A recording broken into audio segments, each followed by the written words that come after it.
যখন যমুনা ব্রিজের উপর দিয়ে হেঁটে যাওয়ার কোনো অনুমতি পাইনি, তারপরে যমুনা নদীর 3 কিলোমিটার সাঁতরে এটা পার হয়ে যাই।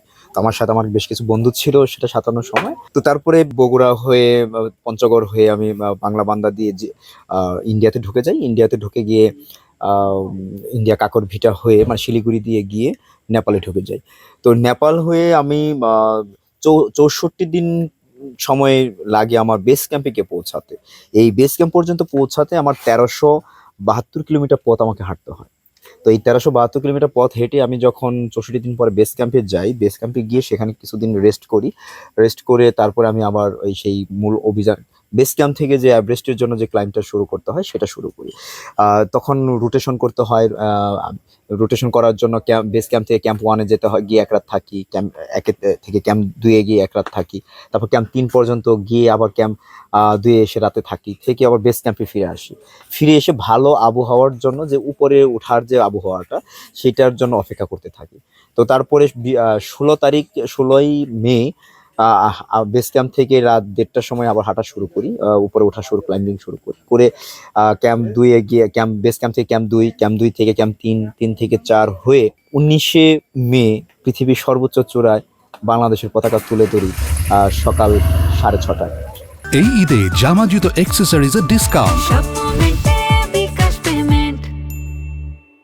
যদি অনুভূতির কথা বলতে যাই, চূড়ায় দাঁড়িয়ে যখন দাঁড়ালাম, চারপাশটা যখন যে হ্যাঁ পৃথিবীর সর্বোচ্চ চূড়ায় দাঁড়িয়ে আছি, এইটা ভাবার জন্য যে প্রিপারেশনটা তখন প্রয়োজন ছিল, যে মন মানসিকতার প্রয়োজন ছিল, সেটা সেই মুহূর্তে পাইনি। কারণ হলো তখন আমি একদম মানে অনুভূতি শূন্য হয়ে পড়ি যে হ্যাঁ পৃথিবীর চূড়ায় দাঁড়িয়ে আছি।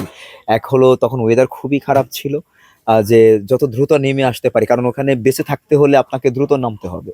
আর যদি এখানে অপেক্ষা করতে যাই তাহলে আহ এখন এখানে দাঁড়িয়ে হয়তো বা কথা নাও বলতে পারতাম। তো ওই এখানে কথা বলবো এই আশাটা নিয়েই যেন দ্রুত নেমে আসা আর কি। তো অনুভূতির কথা যদি বলতে যাই, তখন আমার কোনো অনুভূতি আমি কাজ করেনি। তখন শুধু একটাই অনুভূতি কাজ করেছিল যে হ্যাঁ আমি এখন এভারেস্টের চূড়ায় দাঁড়িয়েছি, এখন আমাকে নেমে যেতে হবে। আর এখনকার যদি অনুভূতি বলতে যাই যে এখন দাঁড়িয়ে কেমন লাগছে, তখন সেটা তো ভাষায় প্রকাশ করার মতো না যে হ্যাঁ আমি পৃথিবীর সর্বোচ্চ চূড়ায় দাঁড়িয়েছি এবং আমি সারা বাংলাদেশটাকে প্রতিনিধিত্ব করেছি। বাংলাদেশের পতাকাটা সেখানে বহন করে নিয়ে গিয়ে কক্সবাজার থেকে, যে সমুদ্র সৈকত থেকে যে পতাকাটা আমি হাতে নিয়েছিলাম, সেটা আমি এভারেস্ট সর্বোচ্চ চূড়ায় তুলে ধরেছি। এই অনুভূতিটা আমার, এই অনুভূতির সাথে আর কোনো অনুভূতি হবে না। কারণ হলো আমি যখন ওইটা আরোহণ করেছি তখন কিন্তু আমাকে বলেনি যে শাকিল এভারেস্ট আরোহণ করেছে। তখন বলেনি যে বাকচালা অথবা ফুলবাড়িয়া অথবা গাজীপুর অথবা ঢাকার শাকিল এভারেস্টের চূড়ায় উঠেছে, সেটা কিন্তু বলেনি। তখন বলা হয়েছে বাংলাদেশের পর্বত আরোহী এভারেস্টের চূড়ায় উঠেছে, বাংলাদেশের পর্বত আরোহী। তখন কিন্তু আমার পুরো বাংলাদেশের যে প্রতিনিধিত্বটা করা, সেটা বাংলাদেশটাকে বহন করা, আমি সেটাও তখন করেছি। এখন ওটা ফিল করতে পারছি। হ্যাঁ আমি আহ ওইখানে দাঁড়িয়ে হয়তো তখন চিৎকার করে বলতে পারিনি যে হ্যাঁ আমি পৃথিবীর রাজা। এই জার্নিতে প্রতিবন্ধকতা তো বলে শেষ করা যায় না, প্রত্যেকটা মুহূর্তে প্রতিবন্ধকতা ছিল।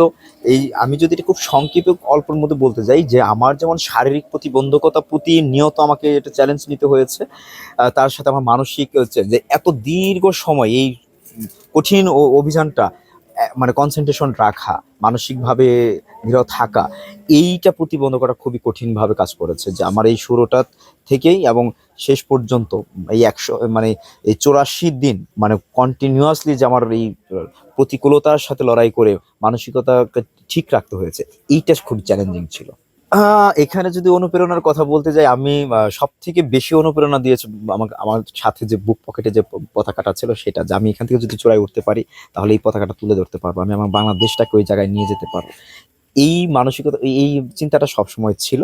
তারপরে তো আমার বন্ধু বান্ধব, আমার পরিবার, আত্মীয় স্বজন যারা ছিল, ইভেন আমার পেছনে যে আমার ক্লাব ছিল, এবং এর পাশাপাশি আমার যে এই অভিযানের যে স্পন্সর কোম্পানিগুলো ছিল, প্রাণ ছিল টাইটেল স্পন্সর হিসেবে, এর সাথে ইউএনডিপি ছিল, সিস্টেমা টুথব্রাশ এবং নেপালের যে একটা ব্র্যান্ড ছিল মাকালো ইটেডার্স এবং মিস্টার নুডলস স্ন্যাক্স পার্টনার হিসেবে ছিল। এই যে সবাই এবং অসংখ্য মানুষ তারা সহযোগিতা করেছে, বিভিন্নভাবে সহযোগিতা করেছে পুরো এই সময়টা জুড়ে। এই সবার কথাই আমার তখন ইচ্ছিল এবং সবাই আমাকে উৎসাহ দিয়েছে, সবাই পেছন থেকে আমাকে প্রচন্ড সাপোর্ট করেছে। তো এই অনুপ্রেরণাগুলোই আমাকে একটা সময় গিয়ে এভারেস্টের চূড়ায় দাঁড় করিয়েছে, যখন পতাকা তুলে ধরলাম এভারেস্টের চূড়ায় সেই মুহূর্তটা। আমি এখানে একটা জিনিস বলি যে শুধু ভ্রমণের জন্য বা শুধু ওই পর্বত আরোহণ এই স্পোর্টসের জন্য কাউকে বলবো সেটা বলতে চাই না।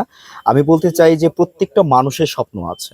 কেউ বড় খুব শিক্ষক হতে চায়, কেউ আহ, আইনজীবী হতে চায়, কেউ স্পোর্টস খেলোয়াড় হতে চায়, মানে যে যেটা হতে চায়, যার যার যে স্বপ্নটা আছে তার সেই স্বপ্নটার চূড়ায় যদি যেতে পারে, যাওয়া যখন যাবে তখন সেটা তার জন্য এভারেস্ট। প্রত্যেকটা মানুষের স্বপ্নটাই জয় করাটাই হলো এভারেস্ট।